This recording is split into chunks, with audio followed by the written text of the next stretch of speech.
तूफान थम जाएगा तो मैं खुद चला जाऊंगा, चाहे अपनी पेट पर लेकर जाना पड़े। इस वक्त वहाँ खड़ा हर शख्स खामोश था। बारिश का शोर भी जैसे थम सा गया था। सबको लगा कि शायद एक बाप के आंसू सेठ का दिल पिघला देंगे। मलिक ने अपनी जेब से कुछ सिक्के निकाले और रहीम के मुंह पर फेंक दिए। ये रखो और कहीं और जाकर भीख मांगो। मेरा वक्त तुम्हारी बेटी की जिंदगी से ज्यादा कीमती है। और ये जमीन मेरी है और मुझे यहाँ गंदगी पसंद नहीं। अगर तुम नहीं हटोगे तो मुलबे के नीचे दब जाओगे। रहीम ने इन सिक्कों को नहीं देखा, इसने मुख की आंखों में देखा। वहाँ इसे कोई इंसानियत नजर नहीं आई। इसने टूटी हुई आवाज में कहा, साहब, वक्त बहुत बलवान होता है। आज मेरे सर से छत छीन रहे हो गए रना।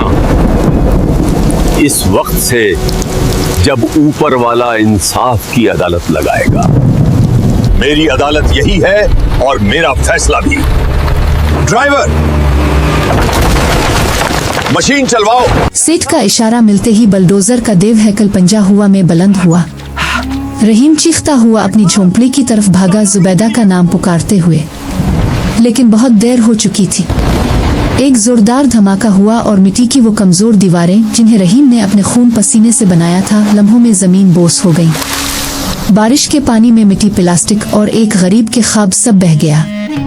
रहीम मलबे के पास घुटनों के बिल बैठ गया, आसमान की तरफ मुंह उठाया और एक ऐसी चीख मारी जो बादलों की गरज से भी ज्यादा खौफनाक थी। सेठ मलिक ने इत्मीनान से शीशा चढ़ाया, गाड़ी का म्यूजिक ऑन किया और वहां से निकल गया।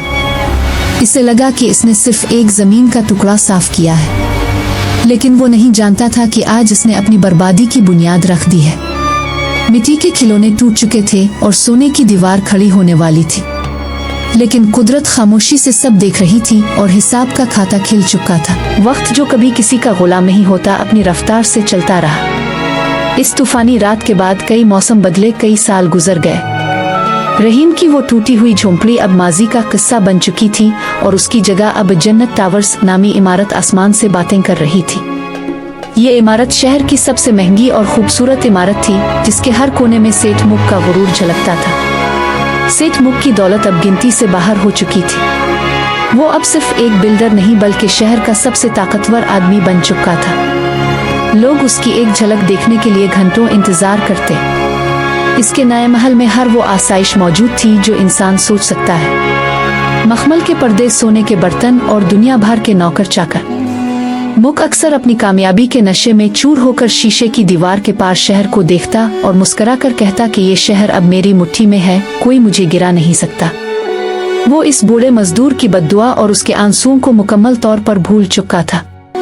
इसे लगता था कि दौलत ही वो वाहिद ताकत है जो तकदीर को भी खरीद सकती है। लेकिन वो भूल गया था कि मजलूम की आह जब अर्श पर पहुंचती है तो वहां फैसले बदलने में देर नहीं लगती। कुदरत खामोशी से अपना जाल बन रही थी और सेठ मुख अनजाने में इसी जाल की तरफ बढ़ रहा था। फिर वो रात आई जिसने सब कुछ बदल कर रख दिया। जन्नत टावर्स की 5वीं सालगिरह का जश्न मनाया जा रहा था। शहर के तमाम बड़े लोग वहां मौजूद थे। मौसीकी बज रही थी, कहकहे गूंज रहे थे और सेठ मुख स्टेज पर खड़ा अपनी कामयाबी की तकरीर कर रहा था। अचानक एक जोरदार झटका लगा। जमीन कांप उठी। ये जलजला नहीं था बल्कि ये वो धोखा था जो सेठ मलिक ने इस इमारत की बुनियादों में किया था। ज्यादा मुनाफा कमाने के लालच में इसने नाकिस मटेरियल इस्तेमाल किया था और आज कुदरत ने इस बेईमानी का पर्दा चाक कर दिया था। इमारत का एक बड़ा हिस्सा लोगों के हुजूम पर आ गिरा। चीखो पुकार, धूल और भगदड़। चंद लम्हों में जश्न का समा मातम में बदल गया। सायरन की आवाजें गूंजने लगे, एम्बुलेंसें दौड़ने लगे और मीडिया के कैमरे जो कल तक मुख की तारीफ करते थे आज इसकी बर्बादी को बरा रास्त दुखा रहे थे। अगली सुबह का सूरज जब तुलू हुआ तो सेठ मुख अपने महल में नहीं बल्कि पुलिस की हिरासत में था। मुकदमात का एक तूफान था जो इस पर टूट पड़ा था। जिन अफसरों को वो अपनी जेब में समझता था आज वही उसके खिलाफ गवाही दे रहे थे। बैंकों ने इसके अकाउंट सेल कर दिए, जायदादें जब्त होने लगे और देखते ही देखते वो सल्तनत जिसे बनाने में इसने अपनी सारी जिंदगी और ज़मीर बीच दिया था ताश के पत्तों की तरह बखर गई। लेकिन जवाल सिर्फ दौलत का नहीं था, रिश्तों का भी था। जब सेठ मुख जमानत पर रहा होकर अपने घर पहुंचा तो वहां सन्नाटा था। इसकी बीवी और बच्चे जो इसकी दौलत से प्यार करते थे, इसके बुरे वक्त के साथी नहीं बने। बीवी जेवरात और नकदी समेट कर जा चुकी थी और बच्चे ये कहकर चले गए कि वो एक मुजरिम बाप के साथ रहकर अपनी बदनामी नहीं करवा सकते। वो महल जहां कभी मेले लगते थे अब भूत बंगला लग रहा था। सेठ मुख तन्हा सोफे पर बैठा दीवारों को घोर रहा था। इसे फालिज का हल्का सा दौरा पड़ा जिसने इसके जिस्म के एक हिस्से को बेजान कर दिया। वो शख्स जो कल तक इशारों पर शहर चलाता था आज पानी का गिलास उठाने के लिए भी मोहताज हो चुका था। कुछ ही दिनों में बैंक के लोगों ने घर पर कब्जा कर लिया। सेठ मुख को इसी घर से धक्के देकर निकाल दिया गया जिसे इसने अपना गुरूर समझा था। अब वो सड़क पर था, वही सड़क जहां से इसने कभी रहीम को हटवाया था। इसके बदन पर वही महंगे कपड़े थे लेकिन अब वो मैले और फटे हुए थे। पैरों में जूते नहीं थे और जेब में एक रुपया भी नहीं। दिन भूख और प्यास में गुजरने लगे। सेठ मुख गलियों में भटक रहा था। लोग इसे पहचानते थे लेकिन इज्जत से नहीं, नफरत से। कोई इसे तखूनी बिल्डर कहता तो कोई इस पर पत्थर फेंकता। भूख क्या होती है ये इसे आज समझ आ रहा था। इसके पेट में ऐसी आग लगी थी जो इसे कचरे के ढेर तक ले गई। इसने देखा कि एक कुत्ता रोटी का सूखा टुकड़ा खा रहा है। मुख की आंखें इस टुकड़े पर जिम गईं। इसने कभी सोचा भी नहीं था कि जिंदगी इसे इस मकाम पर ला खड़ा करेगी जहां वो जानवरों के साथ खाने पर मुकाबला करेगा। वो चलते चलते एक होटल के बाहर रुक गया। शीशे के अंदर लोग खाना खा रहे थे। खुशबू ने इसे पागल कर दिया। वो हिम्मत करके दरवाजे तक गया, कांपते हाथों से इशारा किया कि कुछ खाने को दे दो, लेकिन वहां खड़े गार्ड ने इसे जोर से धक्का दिया। मुख जमीन पर गिर पड़ा। इसके घुटनों से खून बह निकला। गार्ड ने चलाकर कहा कि भाग यहाँ से भिखारी। ये वही अल्फाज थे जो इसने सालों पहले रहीम से कहे थे। मुख की आंखों से आंसू बह निकले।